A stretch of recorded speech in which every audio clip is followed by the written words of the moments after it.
इस कहानी की शुरुआत होती है एक लड़के को दिखाकर। वो घबराते हुए किसी और की पार्टी में अपने छोटे भाई को ढूंढ रहा होता है। कुछ लड़कों से उसे मालूम पड़ता है उसका भाई तो ऊपर वाले कमरे में है। वो दौड़ते हुए दरवाजे को पटकने लगता है। उसका भाई जख्मी हालत में वहाँ बैठा हुआ था और अपने पिता के बारे में अजीब तरह की बातें कर रहा होता है। उसका भाई जब ये सब सुनता है तो थोड़ा डर जाता है क्योंकि उसके पिता की मौत कई साल पहले हो चुकी होती है। वो उसे खींचते हुए नीचे लाता है। इस बीच उसे पता नहीं क्या होता है कि वो अपने बड़े भाई को ही चाकू घोंप कर मार देता है और खुद भी चाकू मार कर मर जाता है। कहानी आगे बढ़ती है। हमें 17 साल की मिया को दिखाया जाता है। उसके मोम की मृत्यु हो चुकी है। वो अपने रिश्तेदारों के साथ रहती है। यहाँ मिया की डैड भी होते हैं पर उनके साथ मिया की बिल्कुल नहीं बनती। तभी मिया को अपने दोस्त रिचर्ड का कॉल आता है। वो मिया से कहता है उसकी बहन चैट उसे लेने नहीं आई। वो रोड के किनारे बैठकर उसका इंतजार कर रहा है पर काफी देर हो चुकी है। ये सुनते ही मिया उसे लेने चली जाती है। अपनी कार लेकर वो उसके पास जाती है। मिया उसके साथ मस्ती करते हुए कार को चला रही होती है पर इसी दौरान एक कंगारू उनकी कार के सामने गिर जाता है। वो जख्मी हालत में पड़ा होता है। मिया उसे देखकर अफसोस जताती है। वो कंगारू को मारना तो चाहती है उसके दर्द को देखकर पर वो बार बार रुक जाती है इंसानियत के नाते। वो कंगारू को अनदेखा करके चली जाती है। कुछ देर में ही मिया रिचर्ड को लेकर उसके घर आ चुकी थी। वो उसकी बहन चैट से मिलती है। बातों के दौरान चैट अपनी दोस्त के साथ बात करने लगती है जो पहले मिया के साथ रहता था। मिया को इस बात का बुरा नहीं लगता। वो मूव ऑन कर चुकी थी। अपने दोस्त को वो सबसे पहले आगे रखती है। वो चैट को एक वीडियो दिखाती है जिसमें एक लड़की पोजेस हुई जैसी लग रही थी। उसकी हरकतें और उसकी बड़ी बड़ी आंखें जो ब्लैक पड़ चुकी थी। तभी इनका एक दोस्त आता है जो इन सभी को अपनी पार्टी में ले जाने आया होता है। वहाँ पर मिया के कई सारे दोस्त मौजूद होते हैं। तभी उनमें से एक लड़का कहता है हम सभी एक गेम खेलने वाले हैं जिसका नाम था टॉक टू मी। नाम को सुनते ही मिया गेम खेलने को राजी हो जाती है। वो काफी एक्साइटेड थी।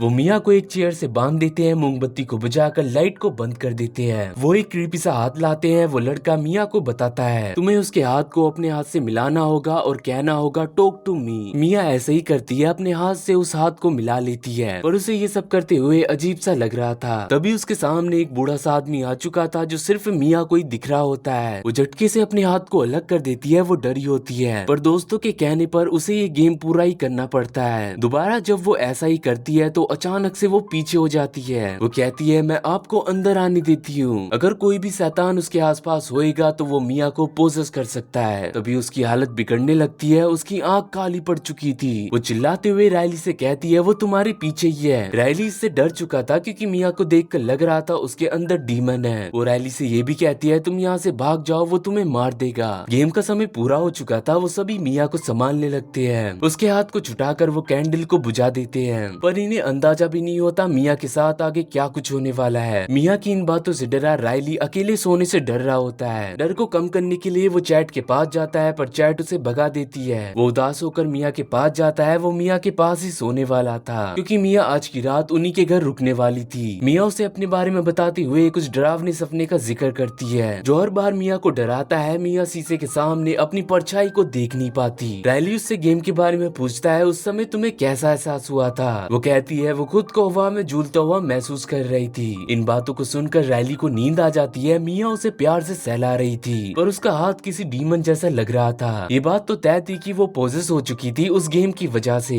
अगली सुबह मिया के सारे दोस्त रिचर्ड के घर पर पहुंचते हैं। रिचर्ड की मोम कहीं पर जाने वाली थी। वो सभी से कहती है नशे जैसी चीजों से दूर रहना। उनके पास वही क्रीपी सा हाथ मौजूद था। मिया इसके बारे में जानना चाहती थी ये हाथ किसका है और कहां से आया है। उसके दोस्त को हाथ के बारे में ज्यादा कुछ पता नहीं होता। वो कहता है ये हाथ मीडियम के जिस्म का है जो बुरी शक्तियों से बात करती है। इस हाथ से इंसान बुरी शक्तियों के बारे में जान पाते हैं और डीमन या कोई साया जिस जगह पर वो रहते हैं उस जगह का ये कनेक्शन भी निकाल सकता है। ये सभी गेम का हिस्सा बनते हैं। अजीब तरह की हरकतें वो करने लगते हैं। ये एक दूसरे की वीडियो बनाकर मजे ले रहे होते हैं लेकिन चैट इस गेम का हिस्सा नहीं बनती। वो साफ मना करती है और उसका भाई जिद पर खड़ा होता है उसे ये गेम खेलनी है। चैट उसे डांटते हुए बाहर चली जाती है पर मिया उसे उकसाने लगती है गेम खेलने को। वो ये खुद नहीं कह रही थी बल्कि उसके अंदर का डीमन कह रहा था। वो पोजेस थी तो अपनी बॉडी का भी यूज नहीं कर सकती थी और डीमन इसी का फायदा उठा रहा था। वो गेम को खेलना शुरू करता है। रिचर्ड के अंदर मिया की मोम की स्पिरिट आ चुकी थी। वो अपनी मोम को महसूस कर पा रही थी। उनकी आवाज को भी वो सुनने लगती है। तभी गेम को खत्म करने का समय पूरा हो चुका था पर रायली के बॉडी के अंदर कोई और ही डीमन आ चुका था और ये वही डीमन होता है जिसे मिया ने पहली बार महसूस करा था। वो कह रही थी वो तुम्हें मार देगा यहाँ से भाग जाओ। ये कुछ कर पाते इससे पहले ही वो अपने सर को जोर जोर से पटकने लगता है। पुलिस भी यहाँ आ चुकी थी वो रायली को इस हालत में देखकर शौक होती है। वो सभी दोस्तों से इस हादसे के बारे में पूछताछ करने लगते हैं। रात हो चुकी थी तो मिया अपने घर निकल पड़ती है। उसके डैड रायली के बारे में उससे पूछने लगते हैं, पर मिया उन्हें अनसुना करके अपने कमरे में वो खुद को लॉक कर लेती है। पर उसे रायली का ख्याल आता है जिसकी हालत नाजुक हो चुकी थी। वो हॉस्पिटल में पड़ा हुआ था। मिया फौरन हॉस्पिटल के लिए रवाना हो जाती है। उसे डर होता है कि वो रायली के परिवार का सामना कैसे करेगी। जब उन्हें पता चलेगा गेम खेलने के लिए उसी ने ही रायली को उकसाया था। वो हिम्मत जुटाकर रायली के पास जाती है तो चैट उसे सुनाने लगती है। वो कहती है तुम्हारे कारण ही रायली की ये हालत हुई है। वो किस दर्द में है तुम्हें अंदाजा भी नहीं है। मिया ये सब बातें ज्यादा देर तक सुन नहीं पाती। वो अपने किसी दोस्त के साथ अपने घर पर आ चुकी थी। वो अपने दोस्त को आज रात उसी के साथ रुकने का कहती है क्योंकि उसका मन बेचैन होता है। इन सारे हादसे को देखकर वो डर चुकी होती है। सोते समय वो अपनी मॉम की कुछ वीडियोस को देखने लगती है और उसकी आंख कब लगती है उसे खुद पता नहीं चलता। वो अपने सपने में अपनी मॉम को देखती है जिस समय उनकी मौत हो चुकी थी। ये देखकर वो अचानक से डरते हुए उठती है। वो अपने हाथों की उंगलियों को देखती है जिसके सारे नाखून टूट चुके होते हैं, उनमें से खून बहने लगता है। तभी मिया दोबारा से जागती है, यानी वो सपने के अंदर ही सपने को देख रही थी। वो इन डरावने सपनों से उबर ही पाई थी। तभी उसे एहसास होता है कोई उसके आसपास मौजूद है। वो अपनी नजर घुमा के देखती है तो एक अजीब सी लेडी उसे नजर आती है। वो उसके दोस्त के पास बैठी हुई थी। वो लेडी उसके पैर को चाटने लगती है। मिया डर के मारे अपने दोस्त को बार बार जगा रही थी, तुम्हारे पास कोई बैठा हुआ है। जब उसकी आंख खुलती है वो अपने पैर को चिपचिपा महसूस पाता है। वो देखता है मिया उसके पैर को चाट रही है। वो कोई बूढ़ी लेडी नहीं थी, ये सिर्फ मिया का वहम था जो डीमन उसे दिखा रहा था। उधर हॉस्पिटल में चैट अपने भाई को नहला रही थी और तभी रायली उसे जख्मी करके जोर जोर से हंसने लगता है। वो ना चाहते हुए भी अपने आप को चोट पहुंचाने लगता है। मिया उसके दर्द को समझ पा रही थी। डीमन उसे एहसास कराता है वो काफी दर्द में है, इस पीड़ा से उसे मुक्त कर दो, जिसके लिए तुम्हें उसे मानना होगा। इन बातों को मिया सभी अपने दोस्तों को बताती है। वो किसी ऐसी की राय लेना चाहते थे जो इस हाथ से जूझ रखा हो। उनके पास वही लड़का आता है जो कहानी की शुरुआत में अपने भाई को बचाने गया था। वो लड़का उन्हें बताता है ये हाथ बुरी शक्तियों को जोड़ सकता है और तुम्हारे भाई के साथ भी कुछ ऐसा ही हो रहा है। उस लड़के को इस हाथ के बारे में जितना ही पता था वो उन सभी को बता चुका था। इस हाथ से छुटकारा पाना इतना भी आसान नहीं था जिसका अंदाजा उन सभी को लग चुका था। मिया चैट और उसका दोस्त रायली के पास वापस जाते हैं। वो तीनों सोच रहे थे उनसे ऐसी क्या गलती हो गई जो रायली अभी तक भुगत रहा है। तभी उन्हें ख्याल आता है मोमबत्ती का। रायली जब डीमन से जूझ रहा था तो सभी उसे बचाने में लगे थे, पर किसी ने भी मोमबत्ती को बुझाया नहीं होता है, जिस वजह से डीमन इंसानों की दुनिया में आ गया था और रायली उसका पहला शिकार बना। ये उस कृपी हाथ को रायली के हाथों से मिलाते हैं और रायली कुछ भी बात नहीं करता। ये देखकर मिया कहती है क्या पता रायली मर चुका हो, वरना वो कुछ न कुछ बोल पाता। इसे जानने के लिए मिया अपने हाथों को उस हाथ से जोड़ती है। वो कहती है टॉक टू मी रायली। ये कहते ही उसके सामने एक छोटी बच्ची आ जाती है जो डीमन होती है। वो कहती है आई लेट यू इन शब्द को मिया सुनती है तो वो आत्माओं की दुनिया में आ चुकी थी जहाँ रायली फंसा हुआ था। उसे कई सारे डीमनों ने पकड़ा हुआ था। अपने मजे के लिए वो रायली को इस हालत में देखकर एक भी पल यहाँ नहीं रुकती। वो वापस इंसानों की दुनिया में आ जाती है। वो रोने लगती है और रायली के बारे में उन दोनों को बताती है। वो अपने घर चली जाती है। अपने डैड के साथ बैठकर कुछ समय बिता रही होती है। उसके डैड मिया को उसकी मॉम के बारे में कुछ बता रहे होते हैं। वो किसी लेटर का जिक्र करते हैं और उसे पढ़ने लगते हैं। मिया और उसके प्यारे हस्बैंड मैं यहाँ बहुत खुश हूँ, मुझे अफसोस नहीं, मैं यहाँ अपने दर्द को छोड़कर आई हूँ, मुझे उम्मीद है तुम दोनों भी ठीक होगे। ये जानकर मेरे लिए बहुत खुशी की बात होगी। ये सुनते ही मिया अपने पिता को गले से लगा लेती है। वो दोनों इमोशनल भी हो चुके थे। तभी मिया को अपनी मॉम की आवाज आती है। वो आवाज को सुनकर उनके पास जाती है। वो उसकी मॉम के बेस में डीमन होता है जो उससे कहता है तुम्हारे डैड झूठ बोल रहे हैं। वो लगातार ये कह रहा था मिया को भड़काने के लिए। तभी मिया के डैड उसे पकड़कर उसे मारने की कोशिश करते हैं। उसे लगता है ये डीमन है जो उसे मारने वाला है, इसलिए वो चाकू को उठाकर उसकी गर्दन पर घोंप देती है। पर ये मिया के डैड होते हैं, ना कि कोई डीमन। डीमन तो उसे भ्रम में डाल रहा था कि वो अपने डैड को ही मार दे। मिया चैट को फोन करती है, उसे बताती है वो मुसीबत में है, उसे चैट की जरूरत है, वो उसके घर आ जाए। ये जानते ही मिया मुसीबत में है, वो फौरन उसके घर की ओर निकल जाती है। और ये डीमन का एक ट्रैप होता है जिसमें चैट फंस जाती है। मिया तो हॉस्पिटल के बाहर ही थी जो चैट के निकलने का इंतजार कर रही थी ताकि रायली के पास कोई भी ना हो और मिया उसे मार सके। होता भी ऐसी है। मिया रायली को उठाकर ले जाने लगती है। उधर चैट मिया को बार बार कॉल करने लगती है तो उसे थोड़ा शक होने लगता है। वो मिया के घर के पास ही रुकी थी। वो उसे ढूंढने उसके घर के अंदर चली जाती है। वहाँ वो मिया के डैड को जख्मी हालत में देखती है तो उसे सब समझ में आ चुका था। वो फौरन अपनी मॉम को कॉल करती है और मिया के बारे में बताती है और ये भी कहती है कि रायली की जान खतरे में है। जब उसकी मॉम हॉस्पिटल में पहुंचती है तो वो रायली के साथ मिया को देख लेती है। मिया रायली रायली को मारने के लिए गाड़ियों के नीचे फेंकने वाली थी, पर उसका मन नहीं मानता। जैसे उसका मन कंगारू के लिए फंस चुका था। वो रायली को बचाने का सोचती है, पर डीमन उससे कहता है वो रायली को मार दे। डीमन उसकी मोम के रूप में वहाँ आया था, पर मिया खुद को रोक नहीं पाती। वो खुद को गाड़ियों के नीचे फेंक देती है, जिससे रायली की जान बच पाए। पर चैट सही समय पर आकर उसे बचा लेती है। मिया खुद को हॉस्पिटल में पाती है। वो अपनी डेड बॉडी को देखती है, जिसे डॉक्टर ले जाने लगते हैं। जब वो खुद को शीशे में देखती है तो वो समझ जाती है वो मर चुकी है। इस वक्त वो शैतानों की दुनिया में कैद है, जहाँ वो रोशनी के अंधेरे में उसी कृपी हाथ को देखती है। वो जैसे ही अपने हाथ को उस हाथ से मिलाती है तो उसके सामने कई सारे इंसान आते हैं, और मिया इस गेम का हिस्सा होती है, जो कभी इस गेम से बाहर नहीं आ पाएगी। ये इंसान इस गेम को आगे अब खेलने वाले थे। मिया ये जानती थी रायली की जान तभी बच सकती है जब वो खुद को शैतानों की दुनिया में कैद करेगी। ये कहानी कैसी लगी मुझे जरूर बताना। मैं फिर मिलूंगा किसी नई एक्सप्लेनेशन के साथ।